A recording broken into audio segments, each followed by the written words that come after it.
Монгол бүхийн хөгжил шинжилэл үндэсний бүх сонирхогчтой холбооноос өнөөдөр мэдээлэл хийлээ. Тэд Монголын үндэсний бүхийн холбооны удирдлагууд огцрох ёстой, улсын дээд шүүхийн гаргасан тогтоолыг биелүүлэх хэрэгтэй гэж үзэж байгаа ч.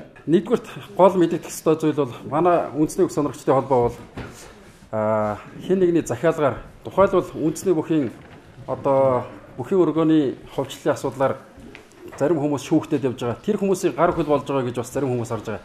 Нэгдүгээр хамгийн гол нь үндэсний бүхийн сонирхчдын манай холбоо бол хэн нэгний захиалгаар байгуулагдсан холбоо бишээ. Бид нар 7 сараас ахуулаад уулзаж нэгдэж хагаад 10 сарын 22-нд 14 оны 10 сарын 22-нд байгуулагдсан холбоо хэн нэгний эрх ашигын төлөө огт дуурахгүй Монгол бүхийн өргөөнд хэн эзэн суун тэр охин бидний шүүмжлэлд бидний хамтын ажиллагаатай байж бид нар шүүмжлээд хянаад явнаа. Тэгэхгүй бол энэ бол нэг бүхэн өргөөр аваад эзэмшээ тэнд нэг суух сонирхолтой хэдэн үнийг төлөө өгчтэй байгаа хүмүүс болоо гэж хараад байгаа шиг байна. Тэр бол үгүй юм а гэдгийг бас хэлэх гэсэн юм а. Мөн тэд бүхэн өргөөний 10%-ийг нямд орж эзэмшиж улмаар хувьчилж авахыг оролдсон 2010 оны ихээ хууль бус гэдгийг тодтогсон юм а.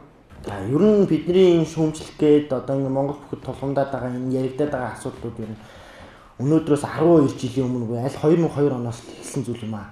Энэ яагаад тэгэхээр 2002 онд ихий хуралдаад тэргүүнийг сонгож чадалгүй тарсан байдیں۔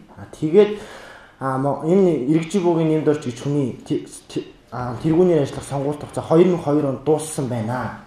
За тиймээс түүнийг үлрээ сонгогдсон дөрөвдүгээр ихийг хүчинтэй тооцогдоогүй тул Монголын үндэсний бүхийн холбооны эрх барих дээд байгууллага болох систем зөвлөл комисс байгуулж тэргүүнийг сонгох асуудлаар ихийг зохион байгуул гэдэг улсын дээд шүүхийн шийдвэр 2003 оны 7 сарын 1-нд гарсан. Энэ шийдвэрийг өнөөдрийг хүртэл энэ үндэсний бүхийн холбооны удирдлагууд ерөөсө биелүүлэхгүй байна. Ингээ шүүхийн шийдвэр гарчаад байхад ингээл нэг хууль үйлчлэгчүүний хэдэн улсууд яваад идэг.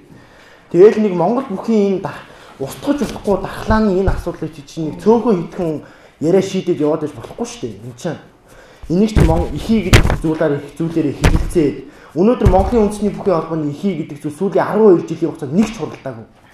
2010 онд хуралдсан тэр нь хууль бус хууль байсан. За тэгээд үүнийг нь улсын дээд шүүх тогтоочоод байхад энэ хууль бус байна.